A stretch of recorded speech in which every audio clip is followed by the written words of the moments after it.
Natutunan ko ang talent ko dahil sa kahirapan ng buhay namin. Yung laging brownout sa amin, kaya napagtripan kong maglaro ng mga anino.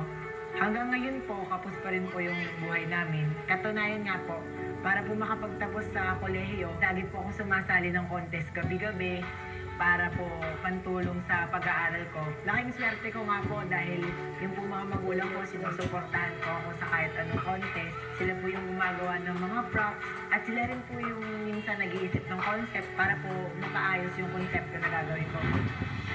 Dito po sa semifinals, gagawin ko po ang lahat para po maging proud sila sa akin.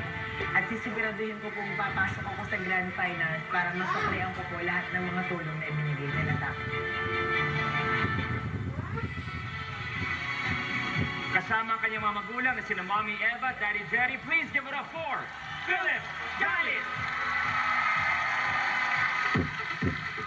Ladies and gentlemen, welcome to the World Soul Showdown competition.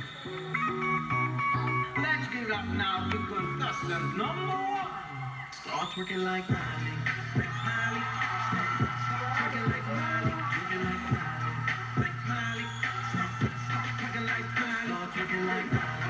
Like Miley. Start twerking like Miley. Twerking like Miley. Like Miley. Start twerking like Miley. Come on, break! Coming right up, contestant number 2.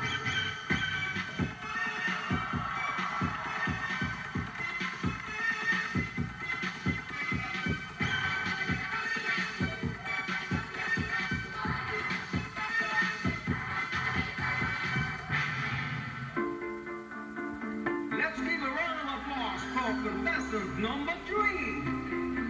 I came in like a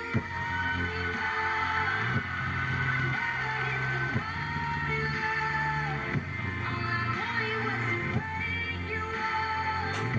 All you ever did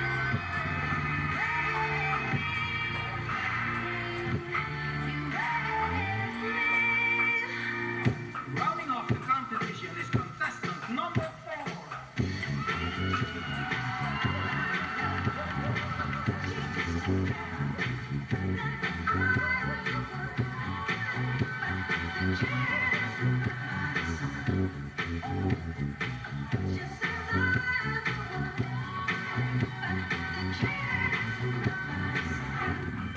And the winner is, ladies and gentlemen, we have a tie. Contestant number 3 and 4.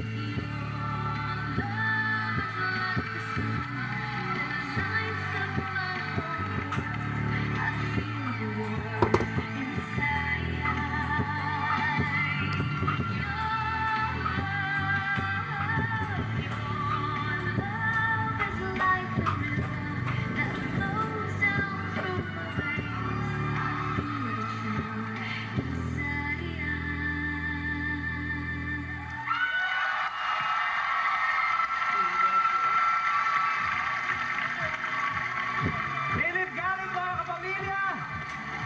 Wow, Philip! Iba! Iba ha? Ibang klase naman ang performance mo.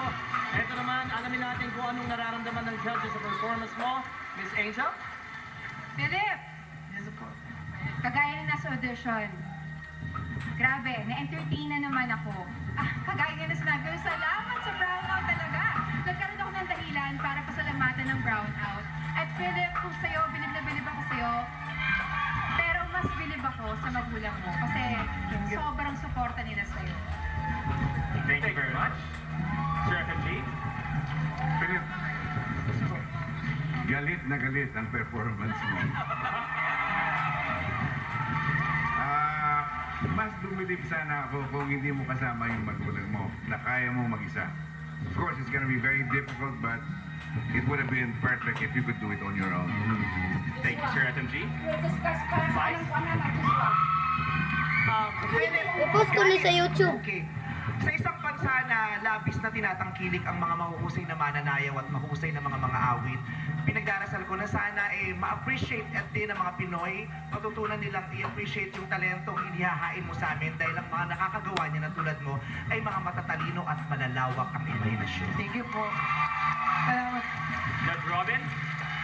Alam mo, Philip, iniisip ko talaga kung paano mo lalagpasan pa yung ginawa mo noon dahil yung napili mong talent kakaiba. Pero ngayong gabing to, nagawa mo yun, nalagpasan mo. Thank you po. Thank you, judges. Kung na-amaze din kayo sa hand shadow performance ni Philip Garrett, aba, gamitin niyo ang kamay niyo sa